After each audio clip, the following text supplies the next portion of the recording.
La expulsaron del pueblo con sus 2 hijos y nada más que una mochila.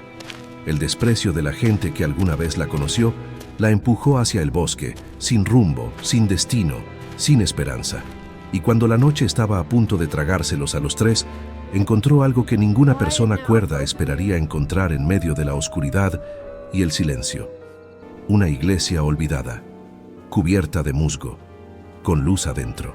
Lo que descubrió entre esas paredes no tiene explicación fácil, porque hay cosas que el mundo abandona y que sin embargo siguen vivas, esperando en silencio a que alguien finalmente las encuentre.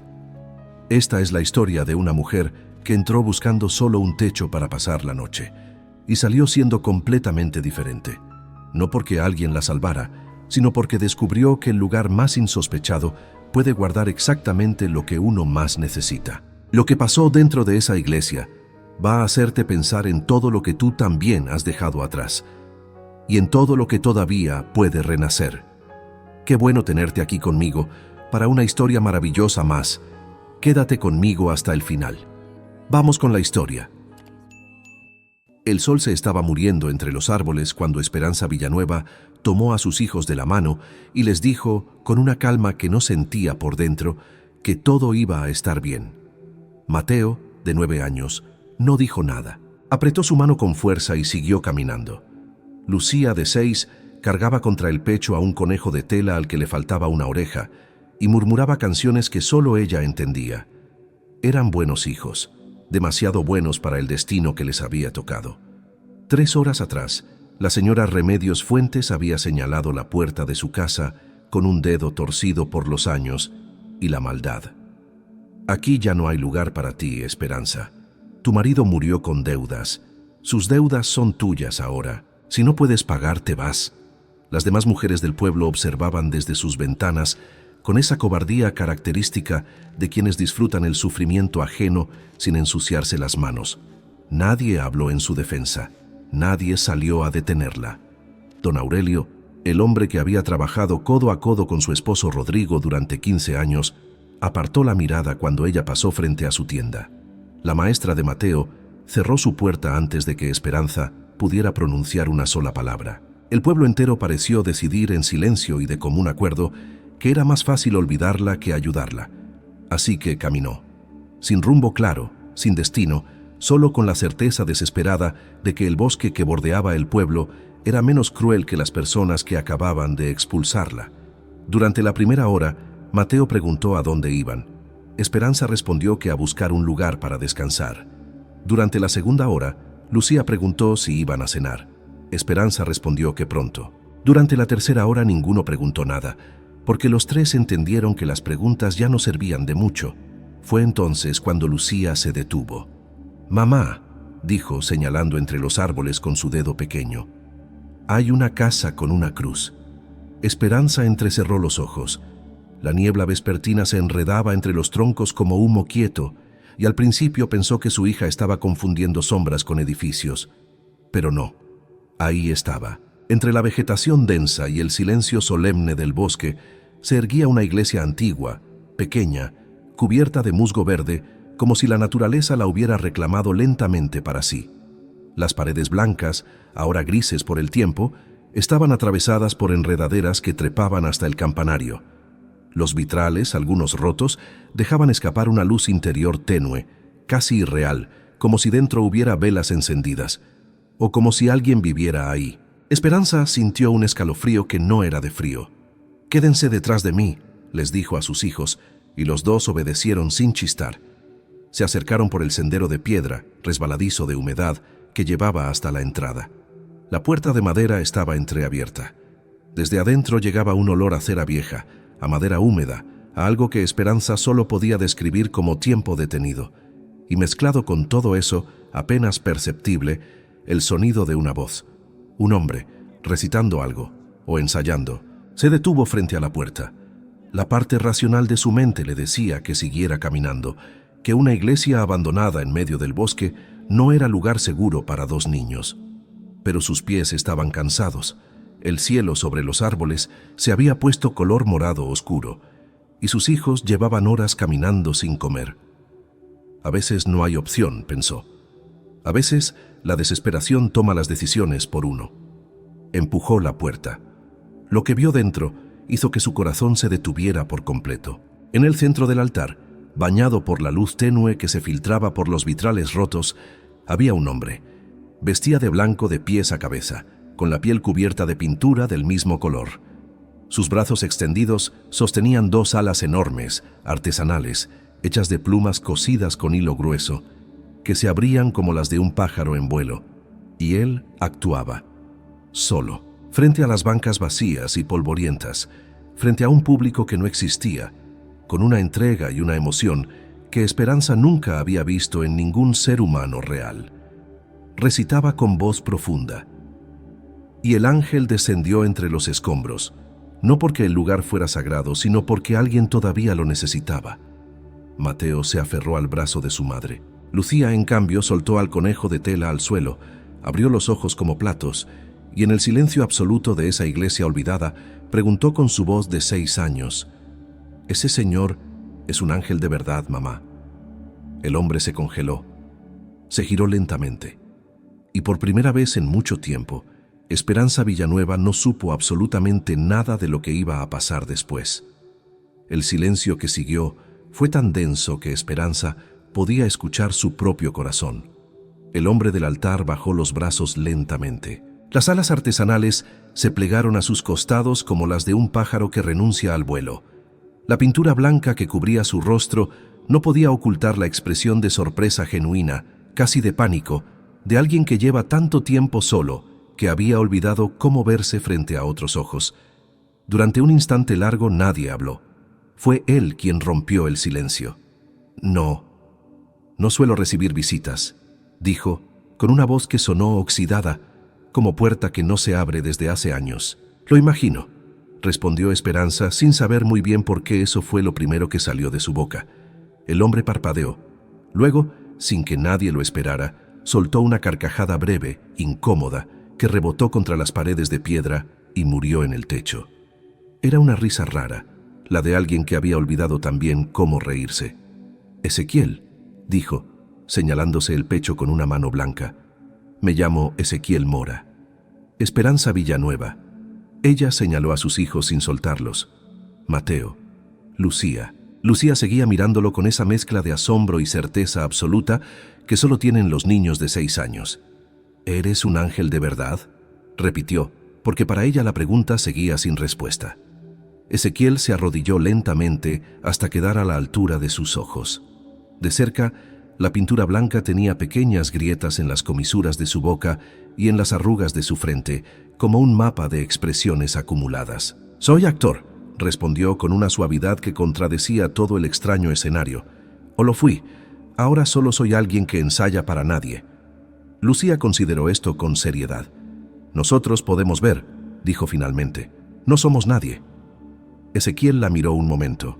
Luego miró a Esperanza, y en sus ojos, detrás de la pintura y el abandono, ella vio algo que reconoció de inmediato, porque lo había sentido en su propia piel durante meses.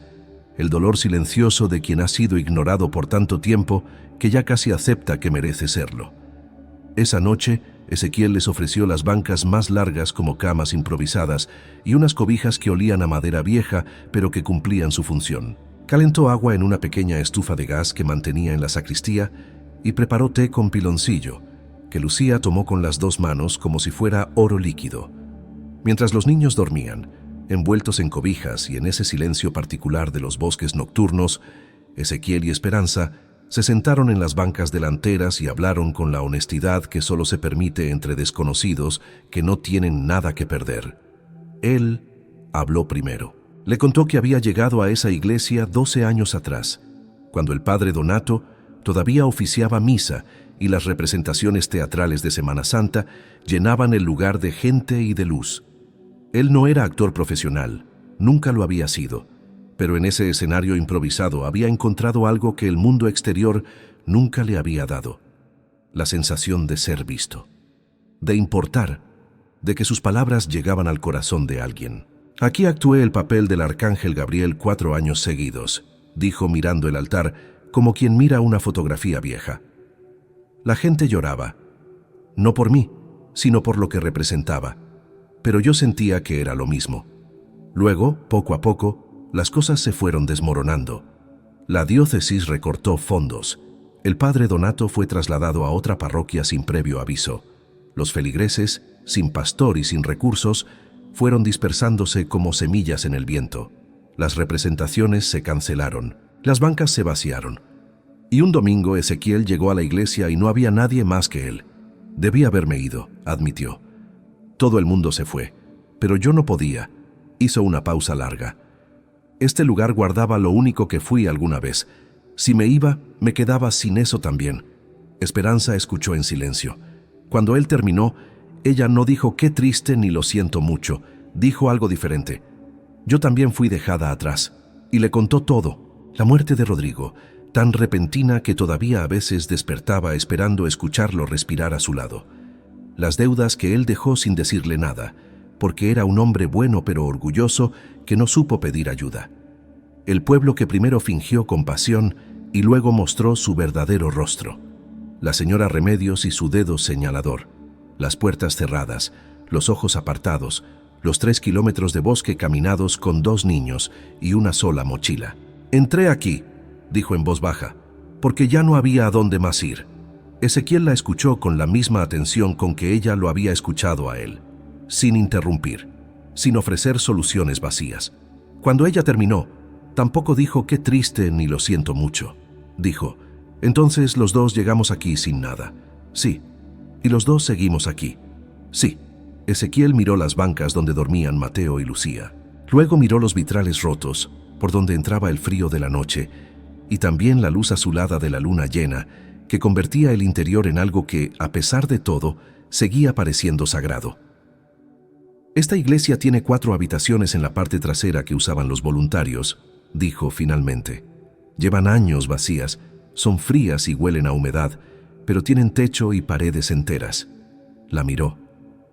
Puedes quedarte mientras encuentras otro camino. Esperanza sintió que algo se le rompía por dentro, pero de la manera buena, de la manera en que se rompe un dique cuando por fin deja pasar el agua. ¿Por qué?, preguntó. No me conoces. Ezequiel respondió sin dudar. Porque yo también necesité que alguien me dijera que podía quedarme, y nadie me lo dijo. Así que aprendí a decírmelo solo. Hizo una pausa. Pero a ti te lo puedo decir yo. A la mañana siguiente, Lucía se despertó antes que todos. Encontró las alas de Ezequiel apoyadas contra la pared del altar y sin pensarlo 2 veces, las extendió con sus brazos pequeños todo lo que pudo. No alcanzó ni la mitad, pero las sostuvo igual, con esa fuerza tranquila y sin lógica de los niños que todavía creen que todo es posible. Cuando Ezequiel llegó al altar y la vio así, con las alas enormes en sus brazos diminutos y una sonrisa sin dientes de leche, se quedó paralizado en el umbral. No dijo nada, pero algo en su pecho, que llevaba años apagado como una vela olvidada, parpadeó. Los primeros días fueron torpes, como todos los comienzos honestos. Esperanza no sabía exactamente qué hacer con una iglesia abandonada, y Ezequiel no sabía exactamente qué hacer con una familia dentro de su soledad. Chocaban en la sacristía por las mañanas, se cedían el paso con esa cortesía incómoda de 2 extraños que comparten un espacio sin haberlo planeado. Mateo observaba todo en silencio, con esa desconfianza razonable de los niños que ya aprendieron que los adultos desaparecen. Lucía, en cambio, había decidido desde el primer día que Ezequiel era su amigo, y esa decisión era inapelable. Fue Lucía quien rompió el hielo de verdad. El tercer día, mientras Ezequiel barría el polvo del altar con movimientos mecánicos y sin mucho convencimiento, la niña llegó con un trapo húmedo y comenzó a limpiar la banca más cercana con una seriedad absoluta, como si tuviera un encargo importante que cumplir. «¿Qué haces?», preguntó él. «Limpiando», respondió ella sin levantar la vista. «¿Para qué?». Lucía lo miró como si la pregunta fuera la más tonta del mundo. «Para que la gente pueda sentarse cuando venga». Ezequiel abrió la boca para explicarle que nadie iba a venir, que eso era precisamente el problema, que llevaba años esperando que alguien llegara y el bosque se lo había tragado todo. Pero miró los ojos de la niña, que brillaban con esa fe sin fisuras, que no necesita argumentos, y no dijo nada. En cambio, apretó mejor el mango de su escoba y siguió barriendo. Esa tarde, Esperanza limpió las otras bancas. Mateo, en silencio pero presente, acomodó los candelabros que habían caído. Y Ezequiel reparó con madera encontrada en la sacristía 2 de los bancos que tenían las patas rotas. Nadie lo planeó, nadie lo ordenó. Sucedió solo, como suceden las cosas cuando la necesidad y la dignidad se juntan en el mismo lugar. A la semana, la iglesia era otra. No completamente. Las paredes seguían grises, los vitrales rotos seguían rotos, y el musgo del exterior no pensaba ceder tan fácilmente. Pero el interior olía diferente. Ya no era solo tiempo detenido. Ahora también olía a cera encendida, porque Esperanza había encontrado una caja de velas en el fondo de la sacristía y las colocó en cada candelabro disponible. Por las noches, desde afuera, la iglesia brillaba suavemente entre los árboles como un farol olvidado que alguien acababa de volver a encender. Mateo fue el primero en notarlo una noche, mirando desde el sendero. «Se ve diferente con luz», dijo, casi para sí mismo. «Todo se ve diferente con luz», respondió Esperanza poniéndole la mano en el hombro.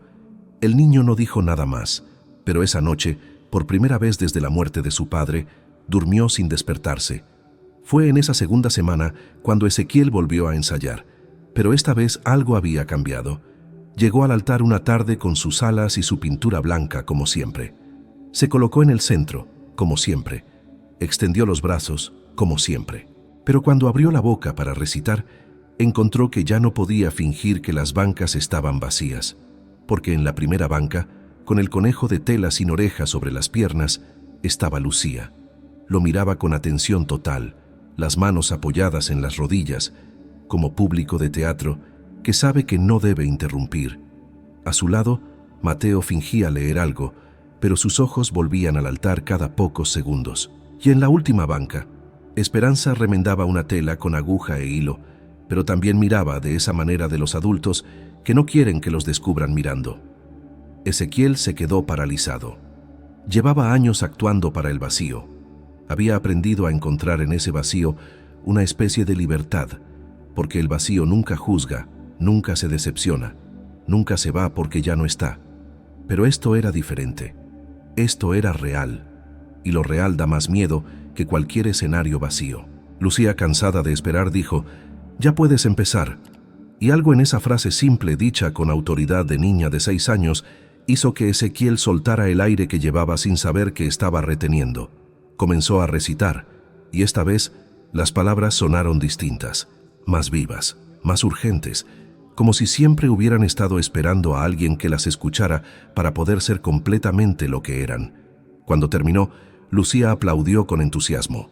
Mateo aplaudió también despacio, con esa discreción de los niños que no quieren parecer impresionados aunque lo estén. Y Esperanza dejó la tela sobre la banca, juntó las manos en silencio y sintió que los ojos se le llenaban de algo que no era lástima. Era reconocimiento. Ezequiel, de pie en el altar con sus alas extendidas y la pintura blanca cuarteada por la emoción, parpadeó varias veces seguidas. En sus mejillas 2 líneas transparentes trazaron un camino desde los ojos hasta la mandíbula. Nunca había llorado sobre el escenario, nunca había tenido por qué. Lo que siguió fue gradual, como todo lo que dura. Esperanza comenzó a cantar por las mañanas mientras limpiaba. Primero en voz baja, casi en secreto, como quien no quiere molestar, luego más fuerte, cuando comprendió que a Ezequiel no le molestaba sino todo lo contrario. Tenía una voz que llenaba los espacios con suavidad, sin esfuerzo, como agua que encuentra su cauce natural. Mateo, que había heredado el oído de su padre, comenzó a tararear junto a ella. Y Lucía, que no tenía oído para nada, pero tenía una alegría imposible de contener, se unía al final de cada canción con notas propias que no coincidían con ninguna melodía conocida, pero que de alguna manera no desentonaban. Los 4 no lo llamaron familia. Esa palabra era demasiado grande y demasiado delicada para nombrarla tan pronto, pero vivían como una, con la torpeza y la ternura propias de los comienzos reales. Fue un martes cuando llegó el primer extraño. Un hombre mayor, de sombrero de palma y botas de trabajo, se asomó por la puerta entreabierta de la iglesia con cara de quien no está seguro de estar viendo lo que cree que está viendo. Miró las bancas limpias, las velas encendidas, el altar ordenado, a Esperanza barriendo, a Ezequiel reparando un vitral con pedazos de vidrio de colores. Pensé que esta iglesia llevaba años cerrada, dijo sin terminar de entrar. Estaba cerrada, respondió Esperanza. Ahora no. El hombre miró alrededor un momento más. ¿Hay misa? Todavía no, dijo Ezequiel sin dejar de trabajar, pero hay lugar para sentarse si necesita. El hombre consideró esto. Luego entró, se quitó el sombrero, eligió una banca al centro y se sentó en silencio durante 20 minutos. Cuando se levantó para irse, dejó sobre la banca un billete doblado y dijo: «Para las velas». Esa noche, Esperanza puso el billete sobre la mesa de la sacristía y lo miró durante un buen rato. «Alguien nos encontró», dijo en voz baja. «Alguien siempre encuentra la luz», respondió Ezequiel. En las semanas siguientes llegaron más. Despacio, sin anuncio, como llegan las cosas que nadie convoca, pero que de algún modo eran inevitables. Una mujer con 3 hijos pequeños que se sentó en la última banca y lloró en silencio. Un muchacho joven que entró corriendo bajo la lluvia y se quedó aunque dejó de llover. Un anciano que dijo conocer la iglesia de cuando era niño y que tocó las paredes con las manos como quien saluda a alguien que creyó muerto. Y entonces, un domingo por la mañana, llegó algo que ninguno esperaba. Un auto negro se detuvo frente al sendero de piedra. Del asiento del conductor bajó un hombre de traje gris, con el cabello blanco bien peinado y los ojos del color del cielo antes de la lluvia. Se quedó quieto un momento, mirando la fachada cubierta de musgo, las enredaderas, el campanario inclinado. Luego cerró los ojos. Luego los abrió y caminó hacia la puerta. Ezequiel lo vio llegar desde el altar y soltó lo que tenía en las manos. Esperanza, que no lo conocía, notó que el color le abandonaba el rostro. «¿Quién es?», preguntó en voz baja. Ezequiel tardó un momento en responder. Cuando lo hizo, su voz salió con una mezcla de emociones que no tenían nombre claro. «El padre Donato», dijo, «el sacerdote que se fue». El hombre entró a la iglesia, se detuvo en el umbral y miró alrededor con ojos que veían 2 cosas al mismo tiempo: lo que el lugar era ahora y lo que había sido antes. Las bancas limpias, las velas, el vitral reparado con pedazos de colores distintos que juntos formaban algo que no era lo original, pero que tenía su propia belleza. Luego miró a Ezequiel. «Llevas años aquí», dijo. No era pregunta. «Sí, padre». El padre Donato asintió despacio, como quien recibe una noticia que ya sabía pero que necesitaba escuchar. «Yo también debí haberme quedado», dijo en voz baja.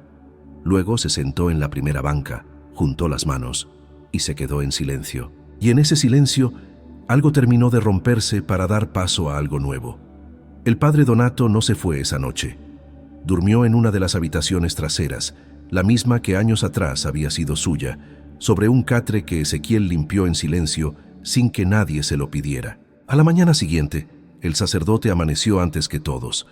Abrió las puertas de la iglesia de par en par y se quedó parado en el umbral mirando el bosque con las manos cruzadas a la espalda, como si estuviera teniendo una conversación que nadie más podía escuchar. Esperanza lo encontró así cuando fue a encender las primeras velas.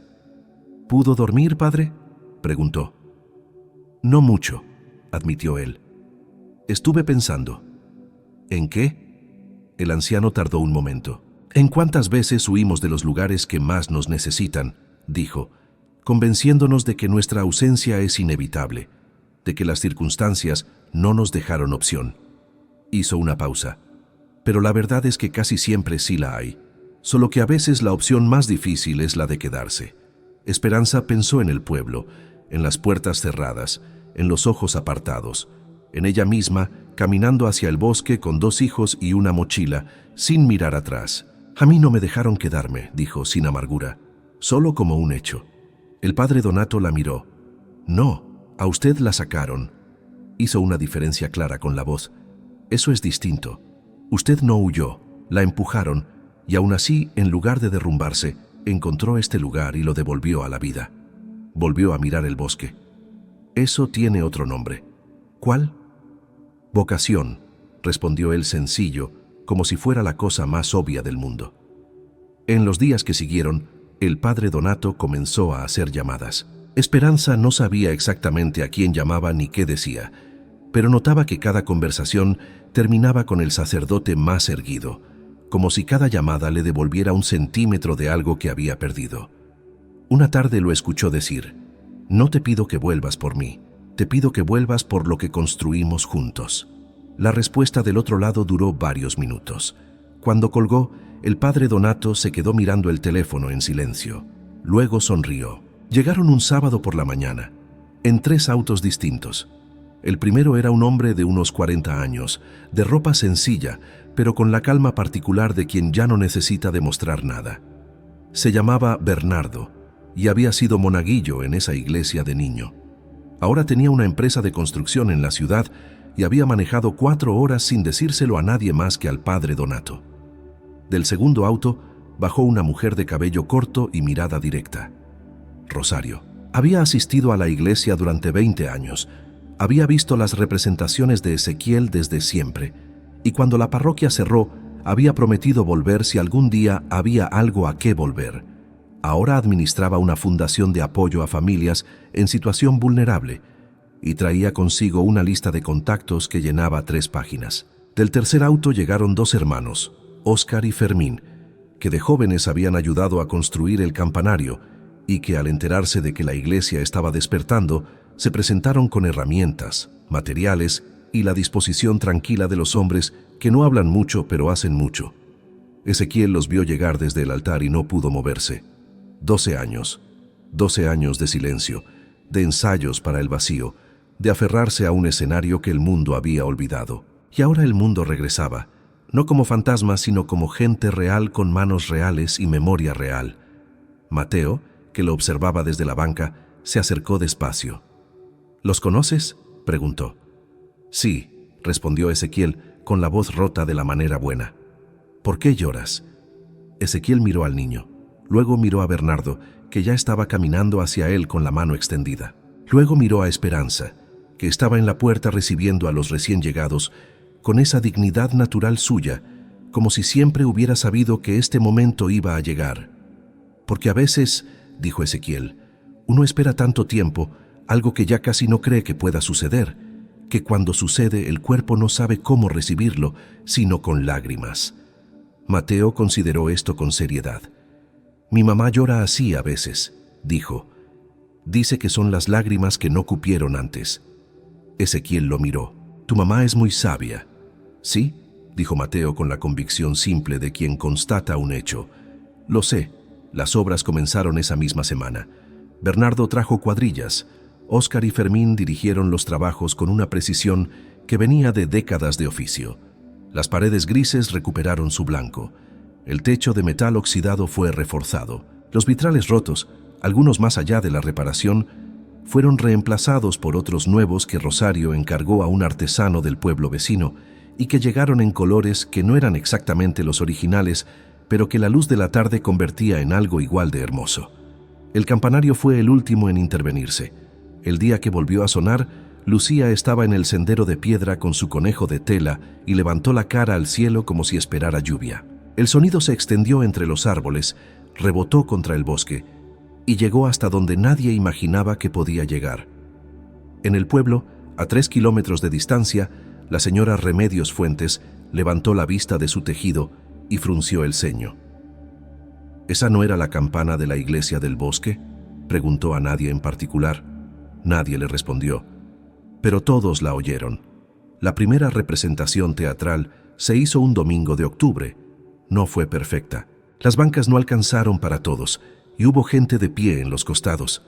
El viento colaba por una ranura del techo que todavía faltaba reparar.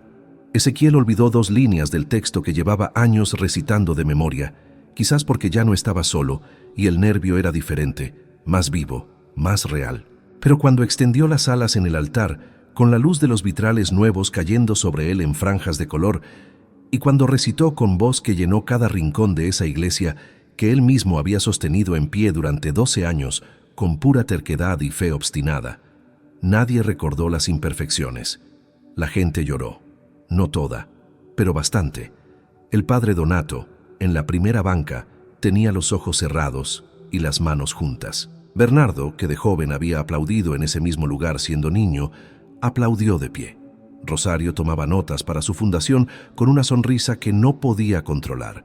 Y en la última banca, Esperanza Villanueva, que había entrado a esa iglesia 3 meses atrás, sin nada más que 2 hijos y la desesperación de quien ya no tiene a dónde ir, miraba el altar con los ojos brillantes y sentía algo que tardó un momento en reconocer, porque hacía demasiado tiempo que no lo visitaba. Paz. No la paz de quien no tiene problemas, sino la paz más difícil y más verdadera, la de quien tiene problemas pero sabe que no está sola para enfrentarlos. Mateo, sentado a su derecha, le tomó la mano en silencio. Lucía, a su izquierda, tenía las alas pequeñas de papel que Ezequiel le había hecho esa mañana extendidas sobre sus hombros y sonreía con toda la boca. Lo que vino después no fue un final, sino un comienzo. La iglesia abrió sus puertas de manera permanente. Rosario estableció ahí un punto de atención para familias en crisis, viudas, huérfanos, personas expulsadas de sus comunidades por la pobreza o el desprecio. Bernardo donó materiales para construir 2 habitaciones adicionales. El padre Donato retomó la misa del domingo con una asistencia que, semana a semana, fue creciendo como crece todo lo que tiene raíces verdaderas. Ezequiel siguió actuando, pero ahora sus representaciones tenían algo que antes les faltaba: la textura de alguien que ha sufrido de verdad y que por eso sabe exactamente cómo hablarle al sufrimiento de los demás. Su ángel ya no era solo un personaje hermoso, era un ser que había caído, que había permanecido en el suelo más tiempo del que nadie debería, y que se había levantado no porque fuera invencible, sino porque alguien le había dicho que podía quedarse. Esperanza se convirtió en coordinadora del refugio, no porque nadie se lo propusiera formalmente, sino porque naturalmente fue siendo ella quien sabía qué hacer con una madre que llegaba sin nada, con un niño que no hablaba de miedo, con una anciana que no tenía a dónde ir. Lo sabía porque lo había vivido. Y eso, descubrió, era la credencial más poderosa que podía tener. El pueblo, lentamente, también cambió. No todo, no de golpe. Los cambios reales nunca son de golpe, pero algunos de los que habían cerrado las puertas comenzaron a aparecer por la iglesia los domingos con esa incomodidad de quien sabe que tiene una deuda y no sabe bien cómo saldarla. La señora Remedios Fuentes llegó un domingo de noviembre, se sentó al fondo y no habló con nadie, pero volvió el siguiente domingo y el siguiente. El día que se acercó a Esperanza después de la misa, con los ojos bajos y las manos apretadas, Esperanza no la hizo esperar. Le extendió la mano primero, porque había aprendido, en esa iglesia entre el bosque, que perdonar no es olvidar ni justificar, es elegir no cargar el peso del rencor cuando uno ya tiene suficiente con el peso propio, es decidir que el futuro no tiene por qué pagar la deuda del pasado. La señora Remedios tomó su mano y apretó. No dijo nada, no hacía falta. El último domingo de ese año, Lucía se subió al altar sin permiso de nadie, como hacen los niños cuando algo les parece urgente e irrefutable. Miró a la iglesia llena, extendió sus brazos pequeños todo lo que pudo, con las palmas abiertas hacia arriba, como había visto hacer a Ezequiel tantas veces, y dijo, con su voz de 6 años, que rebotó contra las paredes blancas y los vitrales de colores y las bancas llenas de gente: «Bienvenidos a nuestra casa». La iglesia entera se rió, y en esa risa colectiva, cálida, verdadera, Ezequiel Mora, de pie junto al altar con sus alas plegadas y los ojos llenos, entendió que había estado equivocado durante 12 años sobre una sola cosa. No había estado actuando para nadie. Había estado manteniendo el escenario listo para cuando llegara alguien. Y alguien había llegado. El bosque que parecía esconder ruinas, en realidad guardaba un milagro esperando suceder. Y los milagros, aprendieron todos, no caen del cielo. Los construyen ladrillo a ladrillo, quienes se niegan a rendirse. A veces Dios no nos manda el milagro donde lo esperamos, sino donde más lo necesitamos. Esperanza no encontró salvación en el pueblo que la rechazó, sino en el bosque que nadie quería. Eso nos enseña que los caminos que parecen un castigo muchas veces son un destino. No te rindas cuando la vida te empuje hacia lo desconocido, porque lo que parece abandono puede ser el inicio de algo que jamás imaginaste. Las personas que fueron rechazadas, olvidadas y dejadas atrás no son las más débiles, son las que Dios eligió para reconstruir lo que otros dejaron roto.